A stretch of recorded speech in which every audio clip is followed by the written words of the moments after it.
अगर उपेंद्र कुशवाहा जी जदयू में जब तक थे तब तक इनकी कोई हस्ती नहीं थी बात करने का, एक बात बोलने का इसका हिम्मत नहीं। माननीय उपेंद्र कुशवाहा जी के चलते ही ये प्रदेश अध्यक्ष बने हैं। सांसद जी का यहाँ कुछ नहीं है। पर्सनल अगर सांसद जी के ऊपर ये रैली अगर थोप दिया जाए तो मैं उम्मीद करता हूँ कि 500 इस रैली में आदमी नहीं होगा। आम में जो है कि मतलब विचार करता है और सुबह सरकार बदल जाती हो। नमस्कार दोस्तों, पूर्णिया में महागठबंधन की महारैली है, लेकिन अभी मैं राष्ट्रीय लोक जनता दल के नेता के साथ बैठा हुआ हूं। तो भावना मेरी समझ गए होंगे कि मैं क्यों बैठा हुआ इनके साथ। क्या नाम हुआ आपका? रमेश कुशवाहा। मैं सबसे पहले ये जानना चाहूँगा कि आपके पूर्णिया शहर में महागठबंधन की महारैली आयोजित की गई है और बड़ी धूमधाम से की जा रही है। आपको क्या लगता है महागठबंधन की रैली में कितनी भीड़ होगी? देखिए, ये सब दिखावा है, एक लॉलीपॉप है और कुछ नहीं होने वाला है। कल शाम में आपको दिखाई देगा कि क्या होने वाला है। सबसे पहले तो महागठबंधन में सभी का एकजुट नहीं है। 7 दल है, 7 दल के बैनर में देखिए कि कितना गुटबाजी है। तो कुछ गुटबाजी का ही नतीजा है कि आज आप महागठबंधन की रैली से दूर आज आप यहाँ पर बैठे हुए हैं। जी, यही उपेंद्र कुशवाहा जी 5 दिन पहले यानी 20 तारीख को वो जदयू छोड़े हैं जी, इसलिए आप यहाँ हैं। अगर आपके नेता जदयू में आज होते तो शायद आप भी उसी महागठबंधन की रैली का हिस्सा होते। क्या आप मानते हैं इस बात को? देखिए, हम लोग तो जिस समय पार्टी विलय हुआ ठीक 1 महीने के बाद ही हम लोग निराशा हाथ लगा। हम लोग बताए जो है कि हम लोग तो जदयू में आए हैं, शरीर तो जदयू में है लेकिन दिल हम लोगों का जदयू में है नहीं। क्योंकि हम जहाँ से आ रहे हैं यहाँ से लेके ऊपर तक का सिर्फ गुटबाजी ही समझ में आ रहा है। आपको बता दूं कि जब हम लोग जदयू में पार्टी विलय करके नया जब सदस्यता ग्रहण हुआ, जदयू पार्टी की 39,000 सदस्यता पहले थी और उपेंद्र कुशवाहा जी के आने के बाद ये सदस्यता जो है कि 70 लाख प्लस हुआ।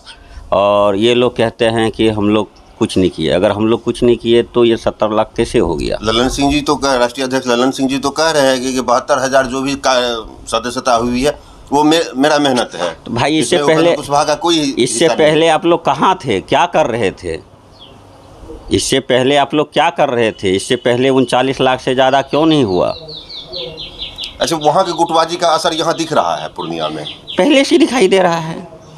पहले से दिखाई दे रहा है। माननीय लेसी सिंह विधायिका को देखिए, एक उनका यहाँ पर कुछ है, बाकी सांसद जी का यहाँ कुछ नहीं है। पर्सनल अगर सांसद जी के ऊपर ये रैली अगर थोप दिया जाए तो मैं उम्मीद करता हूँ कि 500 इस रैली में आदमी नहीं होगा। 2.5 लाख मतों से जीते हैं 2019 ये देखिए, ये परिस्थिति होता है चुनाव जीतने का। ये सांसद जी नहीं जीते हैं, ये मोदी जी का चेहरा जीते हैं। सांसद जी का जीत नहीं हुआ है। तो 2014 में ये जीते थे तो ये एक चाहिए था पूर्णिया को विकल्प, मतलब उस विकल्प में वो आए हैं। अभी जो रैली है जी, रंगभूमि मैदान में जो रैली अभी आयोजित की जा रही है, इसमें देश प्रदेश के बड़े बड़े नेता आएंगे। आपको ऐसा लगता है कि इस मंच से पूर्णिया के जनता को ज़्यादा लाभ मिलेगा? देखिए, कुछ नहीं मिलना है। आपको बता दूं कि कल की रैली में आप देखिएगा, आज से 5 दिन पहले जो है कि बाबू सभागार में एक कार्यक्रम हुआ था। उस कार्यक्रम में मुख्यमंत्री जी आके बैठे हुए थे और 2.5 घंटा के बाद माननीय उप मुख्यमंत्री जी 2.5 घंटा बाद पहुँचे। आप इसी से देख लीजिए, नेता लोग आते रहेंगे जाते रहेंगे।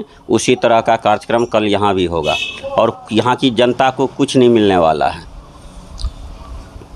बिहार की जनता कभी सुधार यात्रा, कभी समाधान यात्रा, किसी न किसी यात्रा को देखते रहती है बिहार की जनता। और हाल फिलहाल में जब उपेंद्र कुशवाहा जदयू से अलग हुए हैं तो कल उनका घोषणा होता है कि बिहार में हम नमन यात्रा पर निकलेंगे। ये नमन यात्रा क्या है? देखिए, समता काल में जो साथी थे जो कि आज इस दुनिया में नहीं हैं और जिस मार्गदर्शन पर समता पार्टी बनी थी, जिसके संरक्षक में, उन लोगों के यहाँ जाकर उनकी मतलब स्मृति भवन पर माल्यार्पण करेंगे, उनको याद करेंगे और दिलाएंगे सबको याद कि भाई समता पार्टी जो बनी थी, जो विचारधारा से बनी थी, जिनके खिलाफ बनी थी, आज जो है कि माननीय मुख्यमंत्री जी उन्हीं के गोद में जाके बैठ गए हैं। आने वाले दिन में उन्हीं को सत्ता जो है कि सुपुर्द कर रहे हैं। तो इसी के लिए हम लोग जो है कि नमन यात्रा, विरासत बचाओ नमन यात्रा निकाल रहे हैं। जब उपेंद्र कुशवाहा जदयू छोड़े, उसके नेक्स्ट डे धीरेन्द्र कुमार कुशवाहा वो एक कार्यक्रम करते हैं। उसमें 2020 के चुनाव में, 2015 के चुनाव में जो भी राष्ट्रीय लोक समता पार्टी के प्रत्याशी रह चुके, उन सभी को आमंत्रित किया और एक मीटिंग किया, जिसमें यह घोषणा किया, वो हम लोगों का सर्वमान्य नेता नीतीश कुमार है, उपेंद्र कुशवाहा कुशवाहा समाज के दाग हैं। ये धीरेन्द्र सिंह कुशवाहा कह रहे हैं, ठीक उस दिन जिस दिन उपेंद्र कुशवाहा जदयू छोड़ते हैं उसके सुबह हो गए, कहते हैं ये। देखिए, जिस धीरज जी के बारे में आप बोल रहे हैं, जब राष्ट्रीय लोक समता पार्टी महागठबंधन में थी तो उस समय वो पर्सनल लाभ के लिए राष्ट्रीय लोक समता पार्टी में आए थे। जस्ट उस समय जो है कि आज जो जदयू के प्रवक्ता हैं अभिषेक झा जी, तो वो पद जो है कि धीरज जी को दिया गया मीडिया के लिए, और ये थोड़ा बहुत बोलते उलते भी थे, और इसका मुनाम हुआ कि उनको मीडिया में आश्रय दिया गया और आगे बढ़ाने का काम किया गया। इससे पहले मैं बता दूं कि धीरज कुशवाहा को जानता कौन था, आप उनका देखिए जो है कि इससे पहले उसको जान कौन रहा था। और आज वो भी जो जदयू में हैं वो अपनी पर्सनल फ़ायदा के लिए हैं। और आपको मैं बता दूं कि जो 5-7 आदमी जो चुनाव लड़े थे, तो उन सबको लग रहा है कि कहीं ना कहीं जो है कि जदयू में हमें कुछ मिलेगा, क्योंकि उनकी राजनीतिक भविष्य उपेंद्र कुशवाहा जी के साथ थे और आज भी उन्हीं के साथ में हैं। क्योंकि आज अगर उपेंद्र कुशवाहा जी नहीं होते, ना धीरज कुशवाहा जी होते और ना जो देख रहे हैं 5-7 को जो है, ना वो सब होते। तो चूँकि था कि ज़्यादा से ज़्यादा संख्या में कुशवाहा भाई को लड़ाना था, तो जिसमें जहाँ जो जिसको समझ में आया तो लड़ाया गया। तो वही सब चेहरा है, सबसे कुछ होना जाना नहीं है। नीतीश कुमार बार बार सत्ता में लवकुश समीकरण को बेस बनाकर सत्ता में आए बार बार। उपेंद्र कुशवाहा के निकल जाने के बाद क्या लवकुश ये समीकरण जो था उस पर कहीं आघात पहुंचा है? देखिए, लवकुश समाज आज के डेट में जो ये राष्ट्रीय लोक जनता दल बना है, आपको मैं बता दूं कि इसका परिणाम आपको 2024 में दिखाई देगा।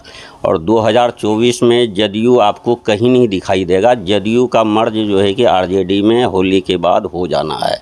जो मतलब यह है, जो माननीय मुख्यमंत्री जी बार बार बोल रहे हैं, तो इसीलिए कि लवकुश में जो मान के चलिए कि बैकवर्ड ओबीसी फलना वो जो भी जाति है, तो सभी को इस चीज़ पर दुख लगा है। आप माइक हटा के अगर बात करेंगे किसी क्वेरी कुर्मी से, तो वो साफ बोलेंगे कि ये बहुत गलत हुआ है। माइक के सामने में तो बहुत आदमी को बोलने का हिम्मत नहीं है, ठीक ना। माइक के सामने में बात करेंगे तो सारा आदमी बता देंगे आपको कि ये जो हुआ है गलत हुआ है। बाकी देखिए, जो जिस पद पे है, जिस पार्टी में है, तो गुण तो उसका गाएगा, ठीक ना। लेकिन अंदर से जब माइक हटा के बात करेंगे तो खुद वो बोलेंगे ये गलत हुआ है। मैं आपको इतना तक बता दूं, माननीय सांसद जी से भी ये बात माइक हटा के आप पूछेंगे तो वो भी बोलेंगे कि ये गलत हुआ है। प्रदेश की राजनीति में जब विखंडन हुआ, उपेंद्र कुशवाहा बाहर आए, तो क्या वहाँ की राजनीति पूर्णिया में असर छोड़ेगी? देखिए, पूर्णिया ही नहीं, पूरे बिहार में ये असर जाएगा। जिस तरह से माननीय मुख्यमंत्री जी उपेंद्र कुशवाहा जी को बुलाए, और जब जब माननीय मुख्यमंत्री जी कमज़ोर हुए तब तब उपेंद्र कुशवाहा जी उनको सपोर्ट किए। और इस बार भी वो ला के जालसाजी किए, जो कि इस बार पूरा लवकुश समीकरण बैकवर्ड समाज देख रही है और जो धोखा देने का काम किए हैं। और माननीय मुख्यमंत्री जी ये सोच रहे हैं कि जदयू में मुख्यमंत्री हम 20 साल तक रहें, ये इतिहास गिनावे। ये ऐसा होने वाला नहीं है। पिछड़ा का बेटा आएगा 2025 में और माननीय मुख्यमंत्री जी का सपना चूर चूर होगा। जदयू के जिला अध्यक्ष न्यूज़ 19 पर ये बोले कि जो 6 महीना में ही पार्टी बदलता हो, साल भर में ही पार्टी बदलता हो, उनके बारे में क्या बात करें हम? देखिए, उनका इशारा उपेंद्र कुशवाहा जी पर था।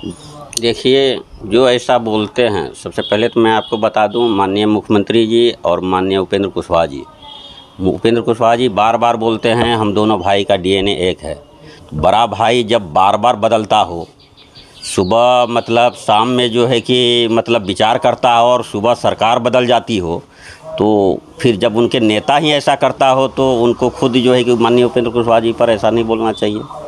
पहले तो अपने नेता से वो पूछे ऐसा वो क्यों कर रहे हैं, फिर दूसरे पे सवाल उठाना चाहिए। पूर्णिया के सांसद जी भी उपेंद्र कुशवाहा के बारे में विवादास्पद बयान दिए थे उस वक्त जिस वक्त वो गठबंधन तोड़े थे। देखिए, माननीय सांसद जी जो आज सांसद हैं, ये देन माननीय उपेंद्र कुशवाहा जी का है। अगर माननीय उपेंद्र कुशवाहा जी 2013 में पार्टी नहीं बनाते तो आज जो है कि जदयू के सांसद संतोष कुशवाहा जी नहीं होते। आपको मैं बता दूं, उपेंद्र कुशवाहा जी के काट में ही इनको लाया गया था और ये सांसद यहाँ बना था। तो खुद ये जो है कि उपेंद्र कुशवाहा जी का देन है, तो फिर ये क्या उपेंद्र कुशवाहा जी पे बोलेंगे।